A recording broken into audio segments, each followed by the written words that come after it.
بات یہ ہے کہ انصاف کی تلاش میں پھر رہے ہیں. اگر انصاف مل جائے گا تو انصاف کا بول بالا ہوگا, نہیں ملے گا تو پھر جو بھی ہوگا وہ سب کے سزا سامنے ہی قبول ہوگا. ہوگی آپ کو؟ سزا قبول ہوگی؟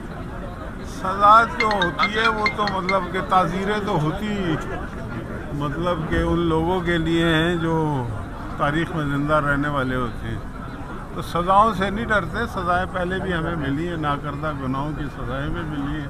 بلکہ اب جو میاں نواز شریف اور اس کے خاندان کے ساتھ انتقام لیا جا رہا ہے وہ اس بات کا لیا جا رہا ہے کہ اس نے اس ملک کی خدمت کی ہے, اس ملک کے عوام کی خدمت کی ہے, اور جس طریقے سے انصاف دیا جا رہا ہے اس کی ماضی میں مثال نہیں ملتی. اور میں یہ سمجھتا ہوں کہ فیصلے تو کر لیتے ہیں, اور جو بھی یہ فیصلہ کریں گے ہم اس پہ عمل بھی کریں گے, لیکن یہ ضرور سوچنا چاہیے فیصلے کرنے والوں کو کہ کیا وہ ان فیصلوں کو کل کو ڈیفینڈ کر سکیں گے یا ڈاکٹر نسیم حسن شاہ کی طرح ہی اس پہ تبصرے کریں گے.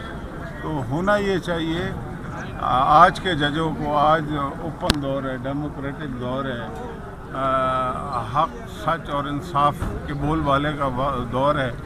آج ججوں کو جسٹس منیر کی سنت پہ عمل نہیں کرنا چاہیے, جسٹس کیانی کی سنت پہ عمل کرنا چاہیے.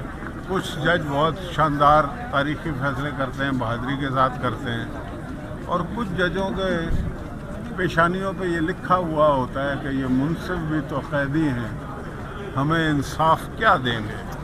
لکھا ہے ان کے چہروں پر جو ہم کو فیصلہ